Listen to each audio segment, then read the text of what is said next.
Okay mga idol, ayun na. Ito tayong delivery ngayon. Ito tayo sa Perpetual. Ayan. Ayan pa. Ayan, yung mga bangkong pa.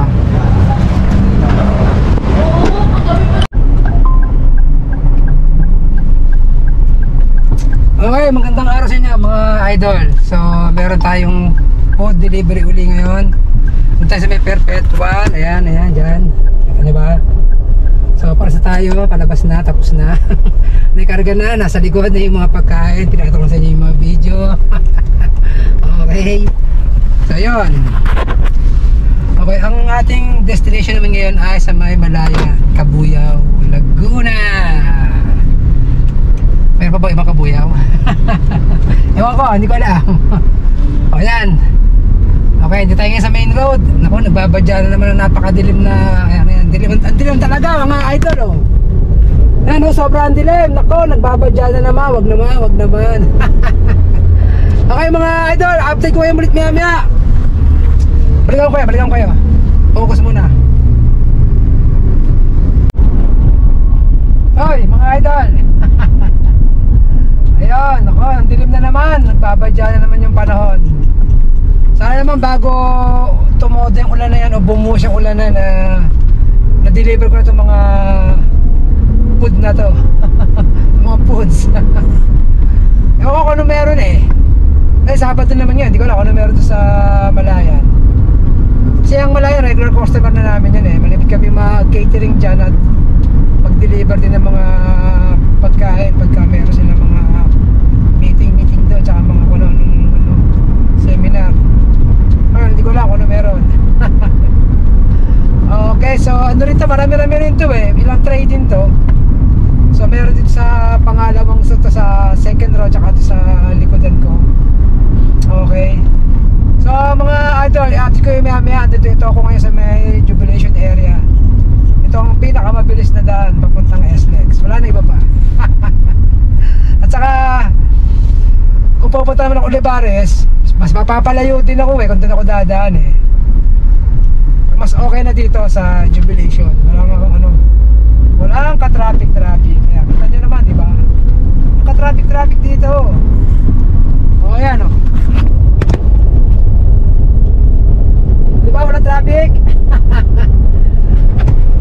Okay, so mga idol, update ko kayo maya at focus lang tayo dito sa daan. Okay, let's go! Okay, tollgate na tayo mga idol. Ayan, tollgate ng Mount Plaza. Ang tollgate na iisa lang ang entry point. Hindi ko alam kung bakit. Ganyan na yan, matagal na ng unang panahon pa ng Hapon.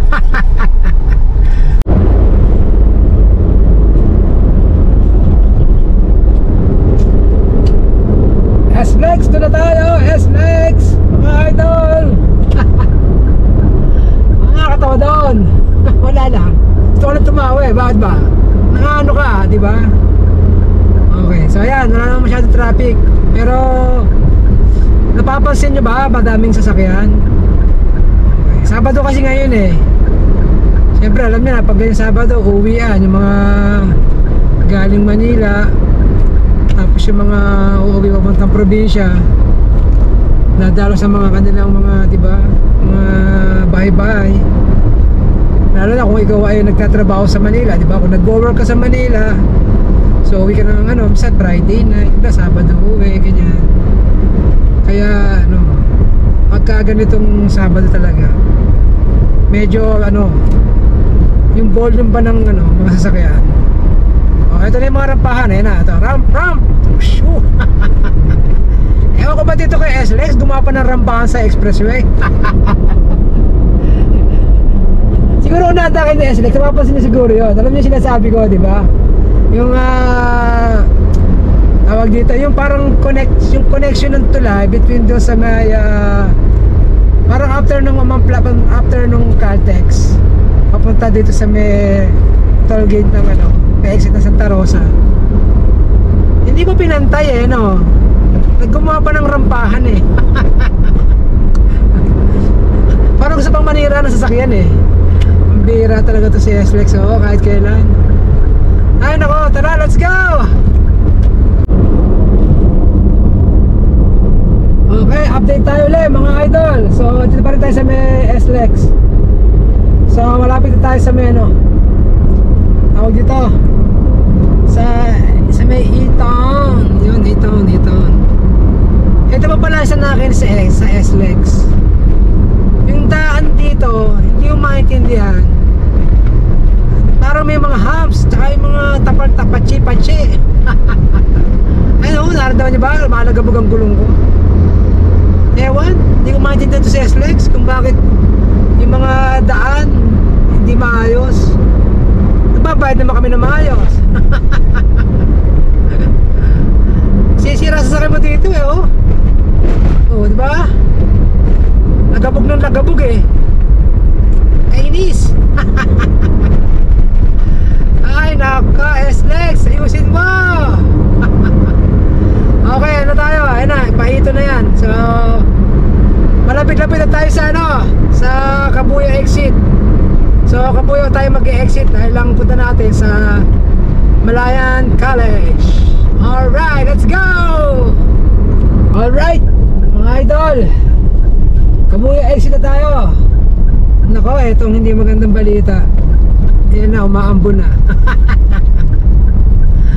Ayan na po. Okay, umaambon na naman. Huwag mo nang lalakas ha. Kailangan ma-drop off ko muna itong mga aking mga ano, argamento. Okay, target tayo.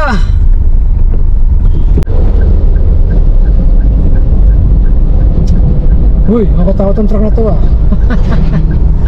Okay, idol, mga idol. Ayan, nandito tayo sa may ano, South Point.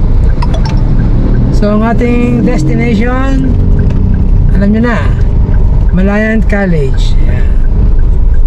Alright. Ayan, kitang-kita nyo naman ha. From South to Point, South Point. Naku, huwag kang munang lumakas. Maambon na po mga idol. Ayan na, makita nyo naman, maambon. Okay, guardhouse.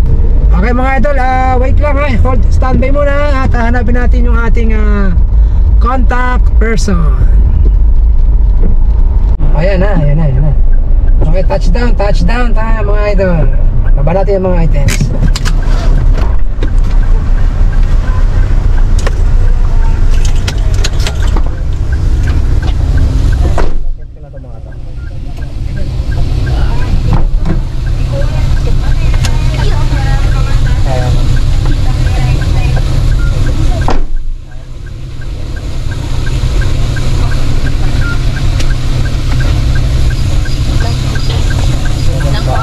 Sige na po. Ito, aba.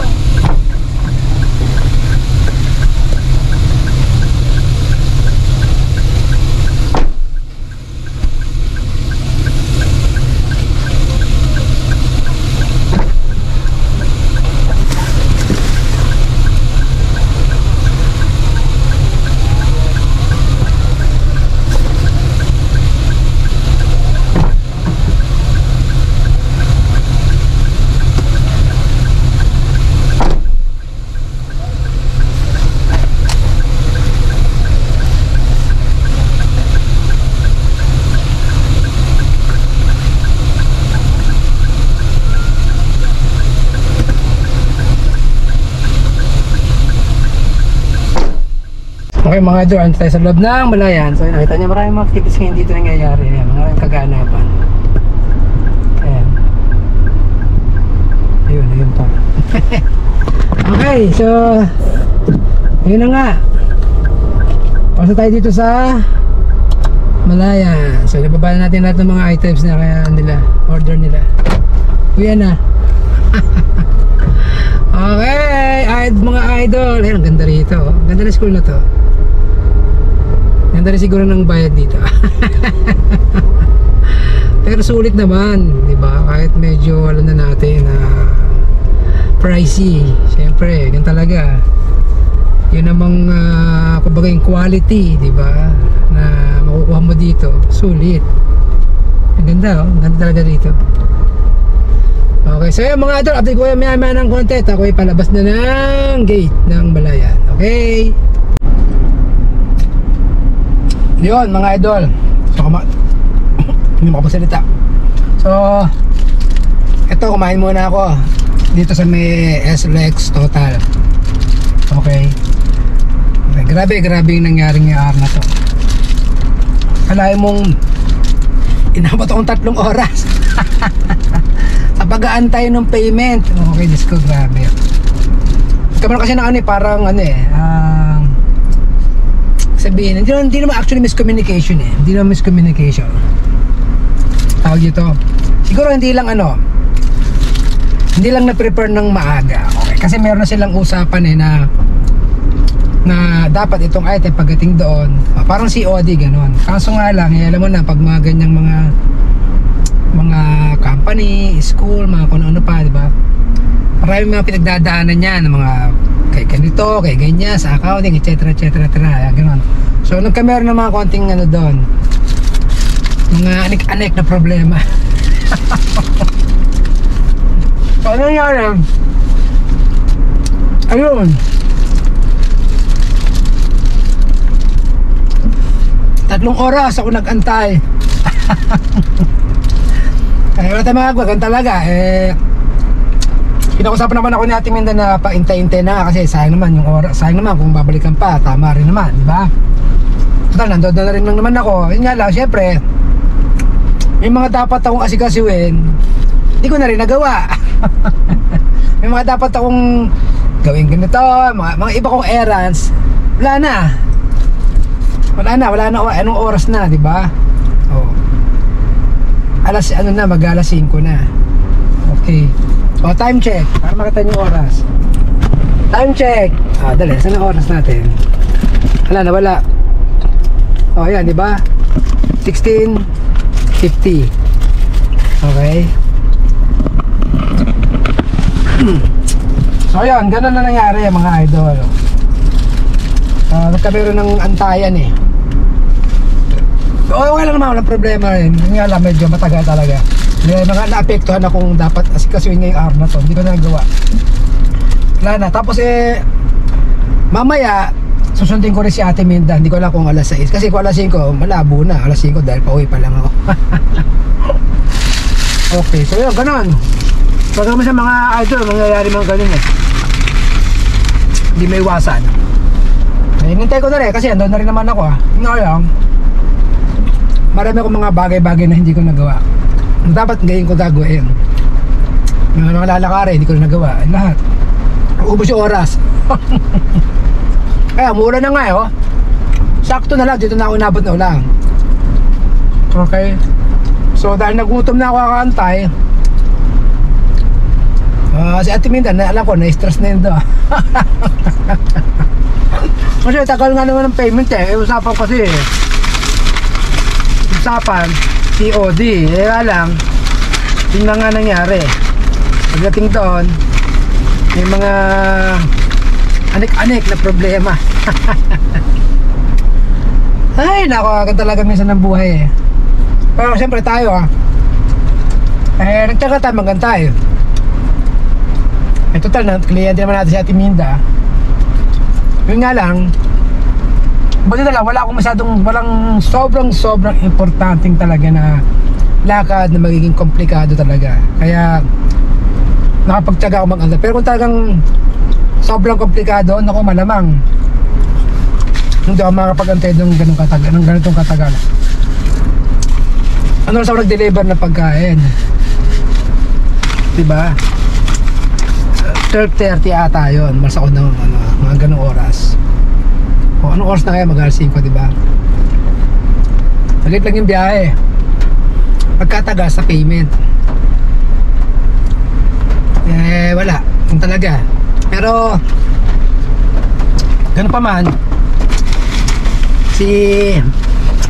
may nabubulo na ako. May pampalubag naman sa akin ng mga taga Mapua. Ito ingit kaya nakay niyan. Ako lang meron ito. Okay, shoutout sa inyo mga taga Malayan. Okay lang yun. Kung talaga wala tayong magagawa. Anyway, natapos naman natin. At na-accomplish natin yung ating mission kahit nagkanda meron ng ganito-gantong problema. Natapos, nakuha natin yung payment. At everybody happy. Happy sila doon. Happy na si Ate Minda.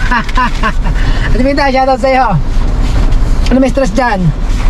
Alam ko si Ate Minda, yan eh, stress na yan. Dahil nga syempre, natin yung payment.